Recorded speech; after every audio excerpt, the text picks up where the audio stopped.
Waves media తెలుగుకి స్వాగతం. అధికారుల రహదారి భద్రతపై ప్రజలకు ఆదర్శంగా నిలవాలి. అధికారుల రోడ్డు నిబంధనలు ఖచ్చితంగా పాటిస్తూ రహదారి భద్రత విషయంలో ప్రజలకు ఆదర్శంగా నిలవాలని జిల్లా కలెక్టర్ బిఎం సంతోష్ పిలుపునిచ్చారు. జోగులాంబ గద్వాల జిల్లా పోలీస్ శాఖ ఆధ్వర్యంలో బుధవారం ఐడిఓసి సమావేశ మందిరంలో నిర్వహించిన చేరుకోండి అరైవ్ జీవించండి ఎలైవ్ అవగాహన కార్యక్రమం ఎమ్మెల్యే కృష్ణమోహన్ రెడ్డి, ఎస్పీ శ్రీనివాసరావుతో కలిసి కలెక్టర్ ముఖ్య అతిథిగా పాల్గొన్నారు. ఈ సందర్భంగా జిల్లా కలెక్టర్ బిఎం సంతోష్ మాట్లాడుతూ అధికారులు ప్రతినిత్యం తమ కార్యాలయాలకు ద్విచక్ర వాహనాలు, కార్లలో వస్తుంటారు కాబట్టి తాము తప్పకుండా రహదారి నియమాలను పాటించాలన్నారు. ఆర్ఎండ్బి పంచాయతీరాజ్ శాఖ రహదారులు నిర్మించేటప్పుడు నాణ్యతతో పాటు రోడ్డు భద్రత ఉండేలా డిజైన్ చేసే విషయంలో అధికారులు నిబంధనలు పాటించాలని, అలాంటప్పుడు వాహనదారులకు ప్రమాదాలు జరగకుండా చూడవచ్చు అన్నారు.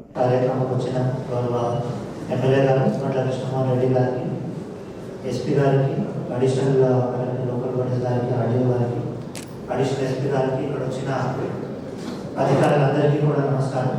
సో ఇక ప్రోగ్రామ్ని పోలీస్ డిపార్ట్మెంట్ నుంచి కండక్ట్ చేయడానికి వెంటనే నేను చూశాను. ఎందుకు ఇది మనకి ఇంతమంది ఎందుకు సెక్రటరేట్లోనే పెడుతున్నారు, కలెక్టరేట్లోనే పెడుతున్నారంటే ప్రతి ఒక్కరు కూడా ఇక్కడ వచ్చిన వాళ్ళు అందరూ కూడా ట్రావెల్ చేసి వస్తారు కాబట్టి మీ అందరికీ కూడా అవగాహన ఉండాలి అనే ఉద్దేశంతో పోలీస్ డిపార్ట్మెంట్ నుంచి పెట్టడం జరిగింది. సో ఆల్రెడీ చాలామంది మాట్లాడారు, చాలా పాయింట్స్ కవర్ అయినారు కాబట్టి ఒక 2-3 పాయింట్ నేను ఎక్స్ట్రా చెప్తాను. సో ఒకటి, మనకి ఎందుకు ఈ రోడ్ సేఫ్టీ అనేది అంటే ఎన్ఫోర్స్మెంట్ భయం కాకుండా మనకి మన మీద ఎందుకు మనం అది చేస్తున్నామని ఒక ఆలోచన ఉండాలి. ఎందుకంటే నేను కూడా ఇంజనీరింగ్ చదువుతున్నప్పుడు ఒక బైక్ ఉండే, పల్సర్ బైక్ ఉండే నా దగ్గర. సో అప్పుడు కాలేజ్ ప్లేస్లో ఏముంటుంది అంటే ఏదైనా పోలీస్కి డివియేషన్ చేసి నా ఒకటి ఫ్రెండ్ ఉండే, మంచిగా బైక్ అంతా బాగా నడుస్తుండే, అతను ఎట్లయినా బిల్డింగ్లో అన్నీ కూడా చేస్తుండే. అతనికి క్రేజ్ ఏంటంటే ఏదైనా సిగ్నల్లో రెడ్ కలర్ ఉన్నప్పుడు, రెడ్ స్టాప్ సిగ్నల్ ఉన్నా కూడా పోలీస్ వాళ్ళకి అట్లా ఇట్లా తిప్పేసేసి ఫైనల్గా అది వాళ్ళు తప్పించుకొని రెడ్ లైట్ దాటకూడదని మనకు అవగాహన ఉండాలి. జస్ట్ అక్కడ పోలీస్ నిలబడి ఉన్నారు, దానికోసమే నేను ఇది ఎన్ఫోర్స్మెంట్ చేస్తానంటే అది కాదు. మార్పు అనేది మన లోపల నుంచే రావాలి. మళ్ళీ ముందేనే ఎగ్జామ్ రాయడానికి పోతున్నాను మార్నింగ్ 9 o'clockకి. 8:50 లాగా ఊరు నుంచి వస్తుంటే అక్కడనే ఎగ్జామ్ రాయడానికి ఇంకొక ఇద్దరు వెళ్తుంటే అక్కడనే యాక్సిడెంట్ అయింది. హెల్మెట్ ధరించలేదు. ఇప్పుడు ఎట్లా చూపించినారో అట్లా ఇద్దరు స్పాట్లో డెత్ అయిపోయినారు.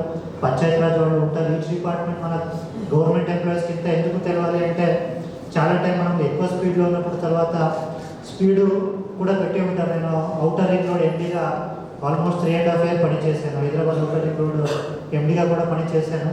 అక్కడ మెయిన్ 2-3 రీజన్ చూస్తే ఎందుకు యాక్సిడెంట్స్ అవుతుందని నేను డేటా తీసి చూస్తే నంబర్ 1 స్పీడ్. ఎందుకంటే మనకి ఆ ఓవరాల్ డిజైన్ స్పీడ్ 120 km/h చేసిన రోడ్ అది.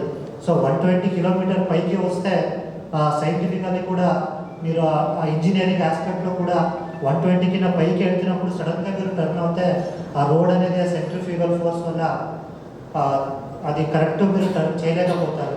కాబట్టినే ఒక రోడ్కి ఒక స్పీడ్ లిమిట్ పెట్టినారంటే దాని అనేది ఒక సైంటిఫిక్ ఉద్దేశం ఉంటుంది. 60 km పెట్టారు, 80 km పెట్టారంటే ఆ రోడ్ యొక్క డిజైన్ స్పీడ్ అంత ఉంటుంది. కాబట్టి మనం అదే కాబట్టి మనం అందరూ కూడా మనకి స్పీడ్ లిమిట్ ఏం రాసి ఉంటారో ఆ స్పీడ్ లిమిట్ని తప్పనిసరిగా పాటించాలి. రెండోది ఏంటంటే ఆపోజిట్ సైడ్ రావడము. అవుటర్ రింగ్ రోడ్ ఒకటే వైపు ఉండే మనం చాలా టైం చూస్తుంటాము. మళ్ళీ 1 kilometer వెళ్ళి యూటర్న్ తీసుకొని రావాల్సి వస్తుంది అని 100 meter కదా మనం ఎదురుగా వెళ్ళిపోతామని మనం వెళ్ళిపోతుంటే హైవేలో చాలా స్పీడ్గా వస్తుంటారు. మనకి NH-44 కూడా ఉంది కాబట్టి అట్లా ఆపోజిట్ సైడ్ వచ్చేస్తే కూడా మనకి యాక్సిడెంట్స్ అనేది జరుగుతాయి. తర్వాత రోడ్లో ఇష్టం వచ్చినట్టు ఎక్కడ అంటే ఆపడానికి లేదు. అవుటర్ రింగ్ రోడ్లో కూడా మనకి 100 జనరల్లీ 80 to 100 km స్పీడ్లోనే మ్యాక్సిమం వెహికల్ పోతుంటాయి. ఎక్కువ ఎక్కడ చూసామంటే సడన్గా ఏదో ఒక వెహికల్లో స్టాప్ చేయడం వల్ల, రిపేర్ కోసం అక్కడ పెట్టడం వల్ల 100 km వస్తుంటారు. జస్ట్ ఒక ఉంటుంది. సో ఆర్టీఓ వాళ్ళు కూడా అవగాహన కల్పిస్తున్నారు. సో ఈ సింబల్ దానికి అర్థం ఏంటి? సో నాలెడ్జ్ ఉంటే మీకు ఇక్కడ యూజర్ బిహేవియర్ అనేది కూడా మారుతుంది. కాబట్టి మీరు కూడా ఇదంతా కూడా అవగాహన కల్పించుకోండి. డ్రైవింగ్ కూడా మీరు పక్కన ఉందిగా నేర్చుకోవాలి. కరెక్ట్గా నేర్చుకొని డ్రైవింగ్ రూల్స్, రెగ్యులేషన్స్ ఇవన్నీ నేర్చుకుంటే మీకే సేఫ్టీ ఉంటుంది. ఆ సేఫ్టీ పరంగా తర్వాత హైవేలో పోతుంటే టోల్ ఫ్రీ నెంబర్ ఉంటుంది. ఆ టోల్ ఫ్రీ నెంబర్కి కాల్ చేస్తే ఫర్ ఎగ్జాంపుల్ మన NH44లో కూడా ప్రతి ఒక్క కిలోమీటర్కి కూడా మనకి SOS ఇది ఉంటుంది, టెలికామ్ లాగా. సో మీరు అక్కడ నొక్కితే కంట్రోల్ రూమ్కి పోతుంది. ఆ కంట్రోల్ రూమ్ నుంచి మీకు ఏదైనా డీజిల్ కావాలంటే డీజిల్, లేదంటే పంచర్ అయింది అంటే వాళ్ళే వచ్చి ట్రక్ తీసుకొని వచ్చి, జేసీబీ ఏదైనా మూవ్ చేయాలి అంటే వాళ్ళే జేసీబీ తీసుకొని వచ్చి పక్కకి జరపడం జరుగుతుంది. కాబట్టి ఇవన్నీ దాని నుంచి ఆ కనీసం టోల్ ఫ్రీ నెంబర్ నుంచి మన అఫీషియల్స్ అందరికీ కూడా అవగాహన ఉండాలి. నేను SBI వాళ్ళు ఒక CSR ఇనిషియేటివ్ కింద మానపాడులో కొన్ని స్కూళ్ళు పెట్టుకుంటే ఆ స్కూల్లో బాగా రాశాను. 100 అంటే ఎక్కడ పోతుంది. సో ప్రతి ఒక్క దానికి ఎమర్జెన్సీ నెంబర్స్ అది తెలుసుకోవాలి. మీరు ఏదైనా NHIV ట్రావెల్ చేసినప్పుడు ఏదైనా ఎమర్జెన్సీ ఉంటే ఎక్కడ కాల్ చేయాలి, ఎప్పుడు మీకు ఇమీడియట్గా రెస్పాన్స్ వస్తుంది. ఇవన్నీ దాని గురించి మీరు అవగాహన ఉంటే మీరు కూడా రోడ్ సేఫ్టీ గురించి గౌరవ ఎస్పీ గారు చక్కగా చెప్పడం జరిగింది. అంటే నిత్యం మనం డైలీ అంటే ఎక్కడ పోయినా రోజు ఒక యాక్సిడెంట్ అనేది అంటే సర్వసహజమైంది. మనం ఒక 2 నిమిషాల గతంలో అంటే ఒక 4-5 years 10 years బ్యాక్ ఒక యాక్సిడెంట్ అయిందంటే ఒక నెల రోజు చర్చ చేస్తుంటుంది. పిల్లవాడు ఇట్లా ఈ విధంగా చనిపోయినారు అంటే ఈరోజు నిత్యం డైలీ ఏదో ఒక రోడ్లో వెళ్తే ఏదో ఒక యాక్సిడెంట్ కనిపిస్తుంది. కామన్ అనే కాడికి వచ్చేసింది. అంటే దానికి ప్రివెంటివ్గా మన వెహికల్ ఇన్స్పెక్టర్స్ పెద్ద వెహికల్ అయినా మేము ఏమాత్రం చిన్న పొరపాటు చేసినా వాడు వచ్చి మమ్మల్ని కొట్టినా ఎమ్మెల్యే బండి చాలా స్పీడ్ అవుతుంది బుద్ధి పెట్టడం లేకుండా అంటే వాడు చేసిన తప్పు కూడా మమ్మల్ని నిందించే పరిస్థితి ఉంటుంది ఈరోజు. అంటే పెద్ద వెహికల్స్ వాళ్ళకి ప్రతి ఒక్కరు కూడా అంటే 2 wheelers పెద్ద వెహికల్స్ యాక్సిడెంట్ అయినట్టు ఒక లెక్క ఉంటుంది. ఈ బైకులు కూడా అంటే ఎక్కడ నిర్మాణమైన ప్రాంతం కూడా బైకులు గుద్దుకుంటాయి. అంటే అంత పెద్ద రోడ్లు వేసినాయి, బైకులు గుద్దుకోవడం ఒక విచిత్రమైన పరిస్థితి. ఎందుకంటే ఆ కనిపిస్తుంటుంది, బైక్ వచ్చేది కనిపిస్తుంటుంది, ఏదో ఒక పెద్ద వెహికల్ ఒక ట్రాన్స్పోర్ట్ వెహికల్ ఒక 10 wheeler వెహికల్ పోతుంటే దానికి వచ్చి ఒక బైక్ గుద్దుకున్నాడంటే రోడ్ అటు ఇటులో ఉండొచ్చు, ఒకటి ఏదైనా జరిగినా ఒక యాక్సిడెంట్ పరంగా జరగవచ్చు. అని బైకులు కూడా గుద్దుకునే పరిస్థితి వచ్చింది. మళ్ళీ నిర్మానుషంగా ట్రాఫిక్ ఉన్న ఏరియాలో ఏదో యాక్సిడెంట్ అయిందంటే తప్పిదం వల్ల జరుగుతుంది. అంటే ఇక్కడ క్లియర్ ఉన్న రోడ్లలో కూడా అంటే అంత ఆ సెల్ ఫోన్ ప్రభావం వల్ల వాళ్ళు ఎక్కడో ఆలోచించుకుంటూ వచ్చి అది కూడా మాకు కూడా నాకు అనిపించింది, నాకు వర్తిస్తుంది. అంటే రెగ్యులర్ కూడా వాడు మందు దాగి బైక్ పడుకుంటే మాకు ఇమీడియట్గా ఫస్ట్ ఫోన్ చేస్తారు. విడిపోకపోతేనే నా దగ్గర అది చిన్న పని చేయలేదు ఆటం విడిపిస్తేనా అనుకోండి. గౌరవ కానిస్టేబుల్ కూడా నేను చాలాసార్లు పాపం నేను రిక్వెస్ట్ చేసి అడుగుతున్నా, అయినా కూడా వాళ్ళ పరిస్థితి చెప్పలేదు ఈ విధంగా ఉంటుంది. అంటే కొంత ఇబ్బందికరంగా ఉంటుంది. అంటే రోడ్డు మీద పనిచేసే అధికారులకు చాలా ప్రాబ్లమ్స్ ఉంటాయి.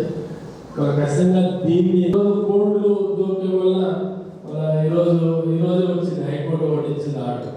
అంటే బైక్ అంటే డ్రంక్ అండ్ డ్రైవ్ ఆ లాస్ కూడా తీసుకోవాలి. రోడ్ సేఫ్టీ అనేది వస్తుంది కానీ మళ్ళీ ఈరోజు చట్టాలు రోడ్ సేఫ్టీని ఆలోచించడం లేదు. ప్రజాస్వామ్యం ఇది, ప్రజాస్వామ్యంలో వాళ్ళ కొంత లిబరల్గానే ఉంటారు. కొంత లిబరల్గా ఉండడం వల్ల సేఫ్టీ అనేది తప్పిపోతుంది. ఖచ్చితంగా కఠినంగా నేను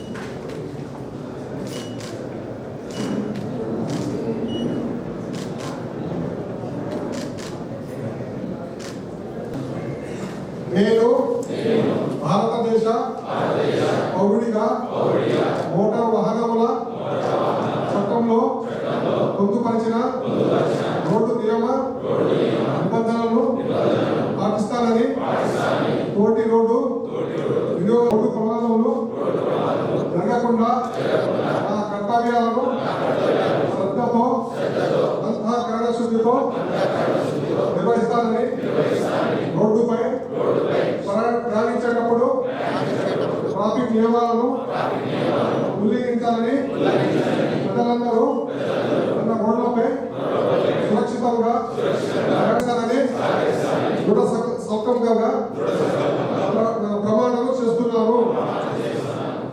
థ్యాంక్ యూ. ఎర్రగడ్డ కార్యక్రమానికి అధ్యక్షత వహించినటువంటి జిల్లా కలెక్టర్ గారికి, ఈ కార్యక్రమానికి ముఖ్య అతిథిగా చేసినటువంటి గద్వాల శాసనసభ్యులు గారికి, అదేవిధంగా ఇక్కడికి ఇచ్చేసినటువంటి అన్ని డిపార్ట్మెంట్స్కి సంబంధించినటువంటి అధికారులకు, సిబ్బందికి, ప్లస్ అదేవిధంగా ప్రజాప్రతినిధులకు పోలీస్ డిపార్ట్మెంట్ తరఫు నుంచి శుభాకాంక్షలు. ముఖ్యంగా ఈరోజు ఈ కార్యక్రమం మనం పెట్టుకోవడంలో ముఖ్యమైన ఉద్దేశం ఏంటంటే, ఇది ప్రతి కుటుంబానికి సంబంధించినటువంటి సమస్య. అంటే ప్రతి కుటుంబంలో కూడా ఎవరో ఒకళ్ళు ఏదో ఒక పని మీద బయటికి వెళ్ళాల్సినటువంటి అవసరం ఉంటుంది. సో వెళ్ళిన సందర్భంలో మనం కనుక సరైన జాగ్రత్తలు పాటించకపోతే ఏమి జరుగుతుంది అనేటటువంటిది అన్ని కుటుంబాల్లో కూడా ఒక రకమైనటువంటి బాధ్యతాయుతమైన ప్రవర్తన తీసుకురావాలి. మంత్రి గారిచే ఈ నెల 12వ తేదీన ఈ ఎరైవ్ అనేటటువంటి కార్యక్రమాన్ని స్టార్ట్ చేయడం జరిగింది. అంటే మీరు మీ గమ్యస్థానాలని సురక్షితంగా చేరుకోవాలి. దాంట్లో ఒక 10 days ప్రోగ్రామ్స్లో భాగంగా ఒకరోజు ప్రోగ్రాంలో అన్ని డిపార్ట్మెంట్స్కి సంబంధించి ఒక అవగాహన కార్యక్రమాన్ని ఏర్పాటు చేయాలి అనేటటువంటి ఉద్దేశంతో ఈ ప్రోగ్రామ్ని ఒక 1 week బ్యాక్ నుండి ఆర్గనైజ్ చేయాలి. బట్ చాలామంది పండగ సెలవుల్లో ఉండటం వల్ల ఈరోజు ఆర్గనైజ్ చేయడం జరిగింది. ఈ కార్యక్రమాన్ని ఆర్గనైజ్ చేసినటువంటి కలెక్టర్ గారికి, అదేవిధంగా ఈ కార్యక్రమానికి ఇచ్చేసినటువంటి అందరికీ కూడా, ఎమ్మెల్యే గారికి అందరికీ ప్రత్యేకంగా ధన్యవాదాలు చెప్తూ ఈ కార్యక్రమం యొక్క ముఖ్య ఉద్దేశాన్ని ఒక షార్ట్గా బ్రీఫ్ చేస్తారు. ప్రతి ఇంట్లో నుంచి కూడా చిన్నపిల్లలు స్కూల్స్కి వెళ్ళడం జరుగుతుంది, పెద్దవాళ్ళు వాళ్ళ జీవనోపాధి గురించి బయటకు వెళ్ళడం జరుగుతుంది. మనం ఒక 30-40 years బ్యాక్ చూస్తే అప్పటికి ఇప్పటికి రోడ్డు నెట్వర్క్ పెరగటం వల్ల, వాహనాల యొక్క వేగం పెరగటం, ప్రజల్లో బాధ్యత అనేటటువంటిది తగ్గటం వల్ల చాలా యాక్సిడెంట్స్ అవుతున్నాయి. అంటే రోజు స్టేట్ లెవెల్లో డీజీ గారి కాన్ఫరెన్స్లో చేస్తే మొత్తం స్టేట్ మొత్తం మీద 2-3 మర్డర్ కేసులు ఉంటే ఒక్కోసారి ఒక మర్డర్ కేసు కూడా ఉండదు. కానీ ప్రతిరోజు 20 నుంచి 25 యాక్సిడెంట్స్ ఉంటాయి, ఫ్యాటల్ డెత్స్. అంటే 20 నుంచి 25 కుటుంబాలు. ఒక పిల్లవాడు చనిపోతే ఆ తల్లిదండ్రులు బాధ ఏంటి, లేదా ఒక బాగా చదువుకొని ఉద్యోగం సంపాదించినటువంటి వ్యక్తి చనిపోతే ఆ తల్లిదండ్రులు బాధ ఏంటి, లేదా జీవనోపాధి గురించి బయటికి వెళ్ళినటువంటి కొత్తగా పెళ్ళైనటువంటి లైఫ్ పార్ట్నర్ చనిపోతే ఆ అమ్మాయి పరిస్థితి ఏంటి, లేదా చిన్న పిల్లలు కలిగినటువంటి వాళ్ళు చనిపోతే పరిస్థితి ఏంటి. ఏదో ఒక 70 ఏళ్ళు 80 ఏళ్ళు అయిపోయి అనారోగ్యంతో చనిపోతే ఆ ఫ్యామిలీ తీసుకోవటం ఈజీగా ఉంటుంది. కానీ అదే ఫ్యామిలీలో బ్రెడ్ని ఎర్న్ చేసేటటువంటి పర్సన్ అనుకోని సందర్భాల్లో చనిపోతే ఆ ఫ్యామిలీకి కలిగేటటువంటి నష్టాన్ని ఊహాతీతంగా ఉంటుంది. కానీ అదే లక్ష్యం చిన్నవి ఇందాక మీరు చూశారు, అతను ఇట్లా ఫోన్ మాట్లాడితే ఇట్లా రాంగ్ రూట్లో తిప్పాడు, స్పాట్లో చనిపోయాడు. చనిపోయిన అతను బాగానే ఉంటాడు, కానీ అతను నమ్ముకున్నటువంటి వాళ్ళ లైఫ్ పార్ట్నర్ కానీ, లేకపోతే పిల్లలు కానీ, పేరెంట్స్ కానీ, వాళ్ళందరూ కూడా ఎంత బాధపడాలి అనేటటువంటిది మనం ఊహించేది, ఆ అవేర్నెస్ కల్పించాలి అనేటటువంటి ఉద్దేశంతో ఈ ప్రోగ్రామ్ను స్టార్ట్ చేశాము. ముఖ్యంగా ఈ ప్రోగ్రాంలో మనం చూడాల్సినటువంటిది ఒక్కొక్క డిపార్ట్మెంట్ని తీసుకుంటే ఆర్టీసీ డిపార్ట్మెంట్లో ఒక డ్రైవర్ అనేటటువంటి అతను నిర్లక్ష్యం వహిస్తే మనకి ఎంత పెద్ద ఇన్సిడెంట్ జరుగుతుంది అనేది రీసెంట్గా మనకి బోర్డర్లో కర్నూలులో ఒక ఇన్సిడెంట్ జరిగింది. ఆ డ్రైవర్ నిర్లక్ష్యం వల్ల దగ్గర ఒక 20 మంది సజీవ దహనం అవడం జరిగింది. సో మనము ఒక్కొక్క డిపార్ట్మెంట్లో ఉన్నటువంటి ఒక్కొక్క పర్సన్ చేసేటటువంటి నిర్లక్ష్యం అనేది ఎంత పెద్ద విపత్కరమైనటువంటి పరిస్థితిని కలిగిస్తుంది అనేటటువంటిది మీరు అవగాహన కలిగించుకోవాలనేటటువంటి ఉద్దేశంతోనే పోలీస్ డిపార్ట్మెంట్ ప్రత్యేకంగా ఈ కార్యక్రమాన్ని అవగాహన ఏర్పాటు చేయడం జరిగింది. మెడికల్ హెల్త్ డిపార్ట్మెంట్ కనుక ఎనీ యాక్సిడెంట్ అయిన తర్వాత వచ్చినటువంటి ఇమ్మీడియట్ రెస్పాన్స్ తర్వాత పేషెంట్ని ఎవరినన్నా మనం హాస్పిటల్కి షిఫ్ట్ చేసినప్పుడు ప్రాపర్ ట్రీట్మెంట్ చేయడం ద్వారా ఒక లైఫ్ని, అదేవిధంగా ఒక కుటుంబాన్ని రక్షించేటటువంటి అద్భుతమైన అవకాశం మెడికల్ హెల్త్ డిపార్ట్మెంట్కి ఉంది. సో మనము అటు ఆర్టీసీ డ్రైవర్ కానీ, ఇటు మెడికల్ హెల్త్ డిపార్ట్మెంట్ కానీ, నెక్స్ట్ ఎడ్యుకేషన్ డిపార్ట్మెంట్, చాలా ప్రైవేట్ స్కూల్స్లో మనం బస్సెస్ని ఎంగేజ్ చేసినప్పుడు ఆ డ్రైవర్కి సరైనటువంటి నైపుణ్యం ఉన్నదా లేదా, బస్సు సరైనటువంటి కండిషన్లో ఉన్నదా లేదా అనేది చెక్ చేయకపోవడం వల్ల మనకి చాలామంది చిన్నపిల్లలు, ఒక చిన్న పిల్లోడు ఒక చనిపోతే ఆ కుటుంబంలో ఆ ఫ్యామిలీ బతుకున్నంత వరకు కూడా ఆ పెయిన్ వాళ్ళ డెత్ వరకు కూడా ఆ పెయిన్ వాళ్ళు క్యారీ చేస్తూనే ఉంటారు. సో ఇది